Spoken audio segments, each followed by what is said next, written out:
This interview is brought to you by Dr. David CAVAZOS, Physical Therapy and Chiropractic, official chiropractor for GALLI, LUCHA, LIBRE. Ladies and gentlemen, welcome to GALLI, LUCHA, LIBRE Intermission. Today, we've been trying forever to get Skye Blue on an interview. We talked to agents, we talked to the consulate, we talked to whomever, and she is here. She is here. Skye Blue, hi. How you doing? Good to see you. Yes. Let's focus on you. Okay. What have you been up to? Just been wrestling, traveling, going everywhere and anywhere I can. I'm like never home. It's bad, but it's fun. You've been blowing up the internet. Oh, get out! You leave them wanting more of Skye Blue every time you're in the ring. I mean, I'm trying. That's what we're all trying to do. So I'm just glad I'm somewhat accomplishing it. What do you attribute your agility, and what would you tell the young generation coming up, and especially in Lucha Libre, which is a different style of wrestling? Athletics definitely help. Like I did track and field, I did gymnastics, I did a lot of sports, and it all comes in handy because lucha is completely different than like American style wrestling.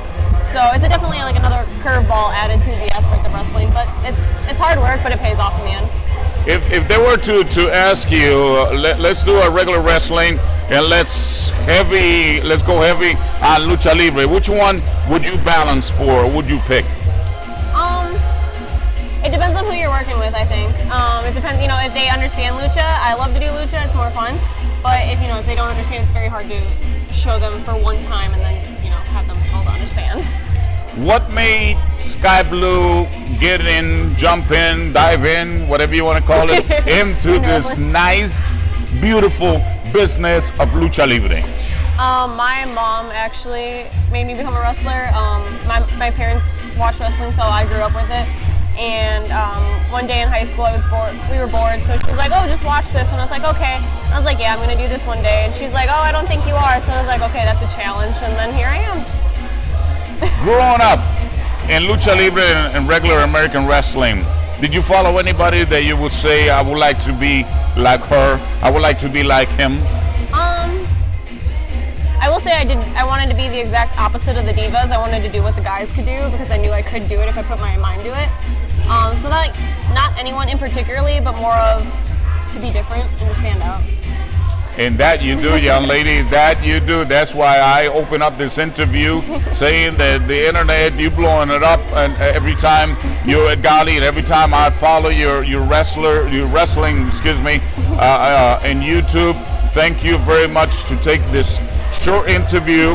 Finally, I can call your agent and say thank you for the interview, but thank you. One more thing before I'll let you go. What would you tell the young crowd? Where to start? How to follow that north, that point in the north? I think so. Like depending, I know a lot of wrestlers starting now are younger. Work out, get in shapes, and just study because nothing compares to being in the ring. You can do all your crazy workouts, but nothing compares to being in that ring. But until you can get in that ring, you just have to do what you can. It's another thing, just to, one more time, one more point. Once you enter the ring, do you still get butterflies before you go through the curtain? Every single time. Huh? Every single time. So every single time? Yeah. Once you walk out of that curtain, it's all business. Yep. Congratulations to you, Skye Blue, and again, thank you very much. And then we'll be back here at GALLI Lucha Libre. My name is Enrique Tico Fernandez. Here she is.